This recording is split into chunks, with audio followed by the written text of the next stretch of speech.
Hello, everyone. Welcome to another episode of Axis. This is where we bring together subject matter experts to discuss the most riveting issues of our time. Today, we will be talking about COP28 and the entire roundup that's been going on around it. Our guest for today is Hajrah, who has done her bachelor's in social sciences and graduated with a silver medal. She's currently in Germany on Daad scholarship for her master's in governance and public policy. Previously, she was affiliated with Oxfam and UNDP Pakistan on various humanitarian and climate change related projects. Recently, she has been associated with high level climate champions as Resilience Youth Fellow, making her the first Pakistani to be selected for this fellowship.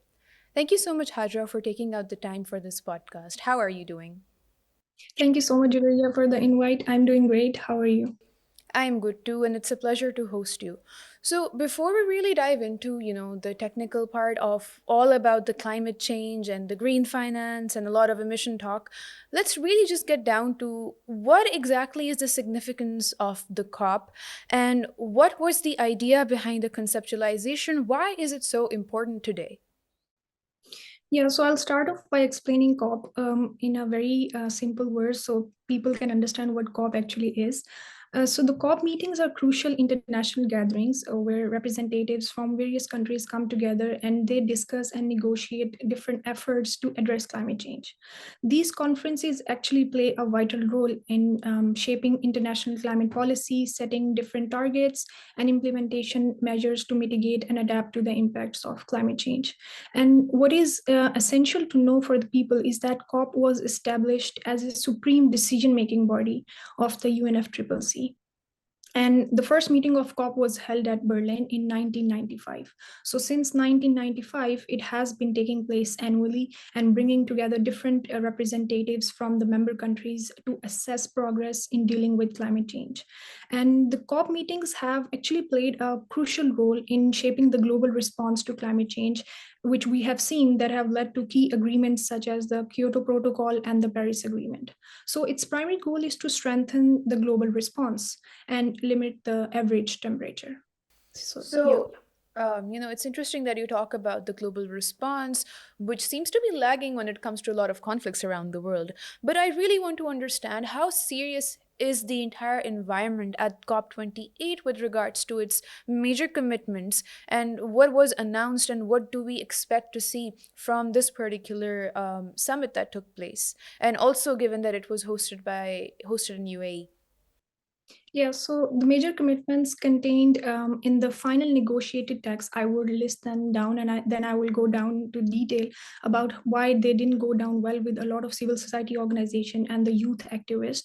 The first one was that the unprecedented reference to transitioning away from all fossil fuel and to enable the world to reach net zero by 2050. When we read about it, it's great. It sounds great, but people or the activists were quite taken back when they heard about the word transitioning away rather than the complete phase out of the fossil fuel. And then the major contribution or the commitment that was announced in the negotiated text was the significant step forward in the expectations for the next round of NDCs by encouraging economy-wide emission reduction targets. And then it was also about the financial architecture reform agenda, which calls for a scale up of concessional and grant finance, which was a great step. And then a new and specific target to triple renewables and double energy efficiency by 2030. So we have heard a lot about renewables, but this specific target to triple down on it was a very I think it was a great move. And then recognizing the need to significantly scale up adaptation finance beyond doubling down the meet to urgent and evolving needs. And one of the important, I think, step as a youth, I would see is the institutionalization of the role of youth climate champion to mainstream youth inclusion at future COPs. So this institutionalization was very much needed, and youth needed a place to be to felt safe and to be included into the processes. So I believe this institutionalization was a great move as well. That's quite an interesting insight, especially on the last bit that you mentioned on the institutionalization of the youth. And that really needs to become part of the entire capacity building process. We're one of the major stakeholders when it comes to our future, be it 2030 targets or be it 2050 targets. It really doesn't matter what the big sharks have to say at this point, because the direct impact really falls on the generation that is to come. So make me understand here a little bit that what were the missing links then between, these final outcomes of COP28, and what was really the expectation for a lot of people, and the activists, as you mentioned, were quite disappointed. And if you could sort of add on to something in specific to what Pakistan was doing at the forum. So I think the missing, if we talk about the missing links, it's obviously the words used in the final text, as I just discussed with you, Mhm. like the transitioning away from fossil fuel.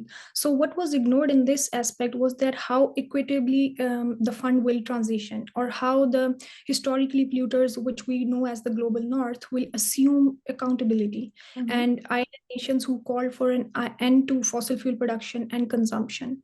So it's always in the words that come out in the form of final negotiated text. And then the next one is the operationalization of the loss and damage fund. And what was it, even though it was at the opening day of COP28, but I still believe that what was ignored in this was the accountability factor. The pledges were made by the big sharks, as you just call them, but how that funds shall reach communities that really need it, and how the funds will be replenished to ensure its sustainability is still a question mark. So, and then the next one is the establishment of framework of global goal on adaptation. What got ignored in this was the quantifying the targets to create a shared vision for a climate ready future. So it was always in the words that were being used. What was the intensity of the words? How will they will be implemented or institutionalized is still yet to be seen. I'm really interested to know your take on, you mentioned quantifying targets. So, and Pakistan went through like some of the worst floods, and the South Asian region is expected to go through worse climate change crises.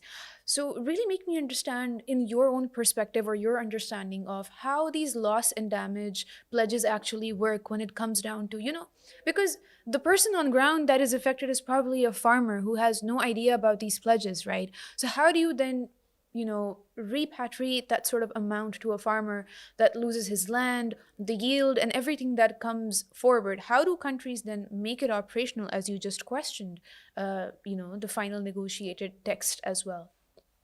Yeah, so as I just mentioned, the operationalization of the loss and damage fund was one of the signature achievement of COP28. It was announced on the opening day, which was taken as a surprise by a lot of people because we were not expecting this on the opening day, especially. And this was designed to compensate the developing countries for the impact of climate disasters. Quickly, they accrued 425 million US dollar worth of contributions. And in addition, countries still need to clarify whether, I just mentioned that, whether their pledges to funds are grants and not loans. This is a Mhm. very important point that we still need to talk, or I think still need to develop further on. And new and additional to adaptation finance, other and climate and development finance, and what they intend to live up to their promises or at least double down the adaptation finance. The involvement of developing countries like Pakistan in the loss and damage fund became a topic of discussion also as COP28 progressed, obviously, because it was announced on the first day.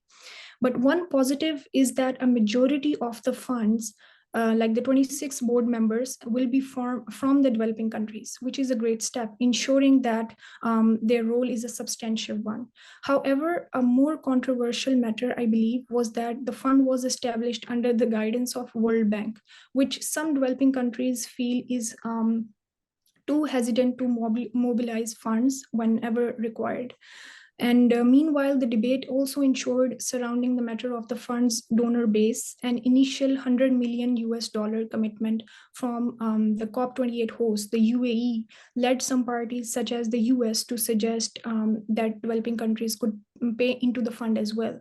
Mhm. So you see that this could confuse the responsibilities of the developing countries or the developed countries to lead the way on the mobilization of finance under the Paris Agreement.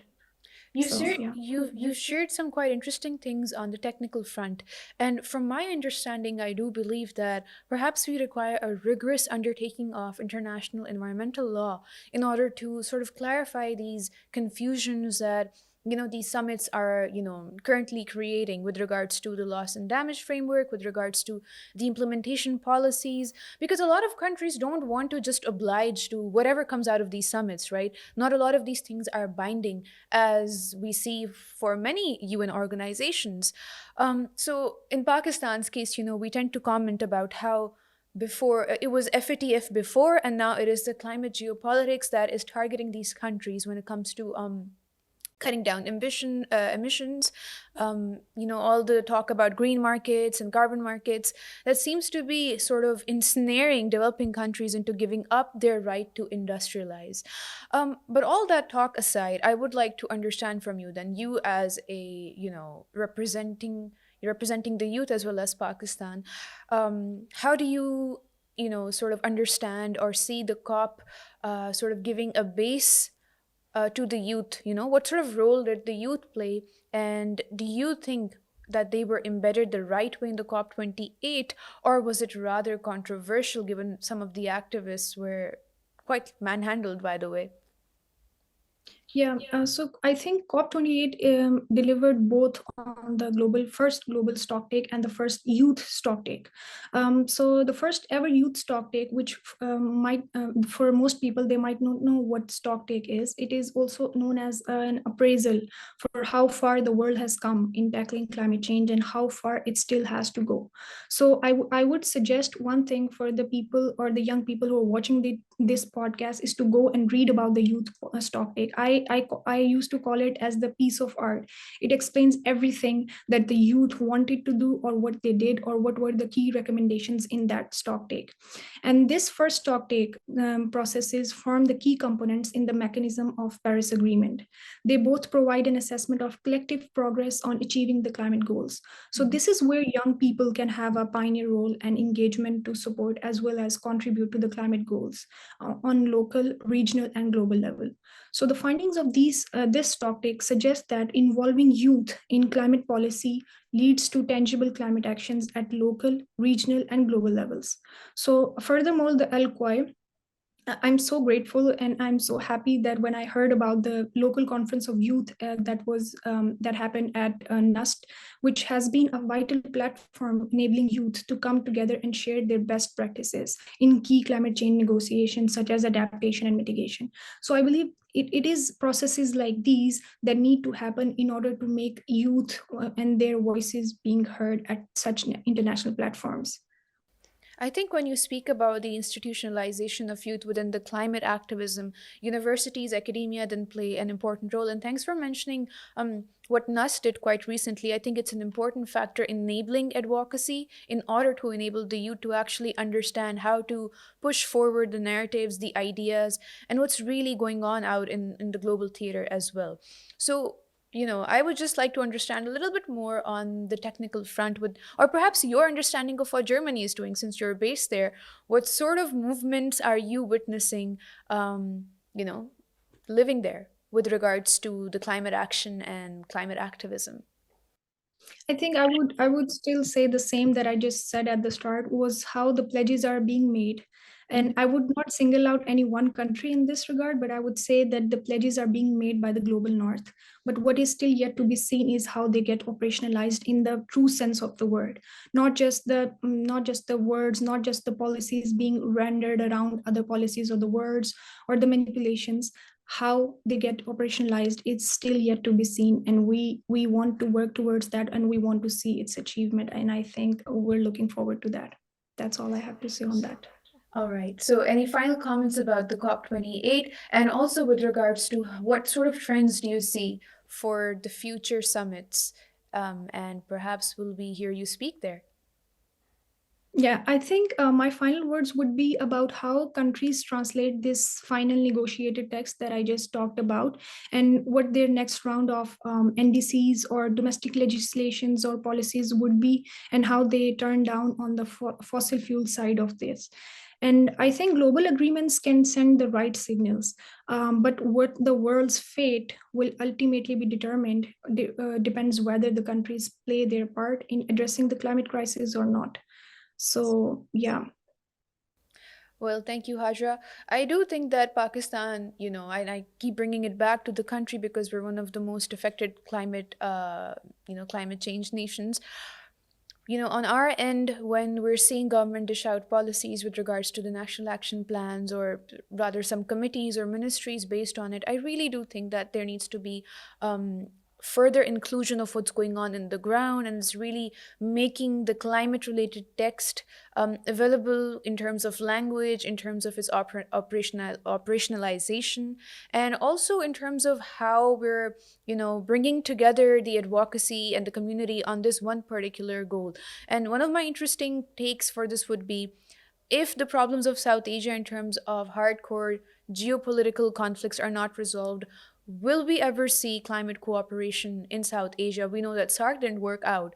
But just lastly, if you have a hint of hope left for us to share, that do you see climate as a major force of peace building for South Asia, or rather a disrupting force? This would be my final. Yeah, yeah. I think I was reading somewhere about the concept of multilateralism when we talk about climate change. I think multilateralism still remains the humanity's best hope when we talk about the climate change negotiations. And when we talk about Pakistan, Pakistan has done a lot on the climate change front in terms of these conferences and initiatives that were being introduced, like for example the renewable energy policy that we have, and then the 10 billion tree tsunami program. I think it was one of the great programs to ever introduced into this context, which I still think if it still gets operationalized, or if people still talk about or work more on this program, Pakistan still have a very good standing in the international forum.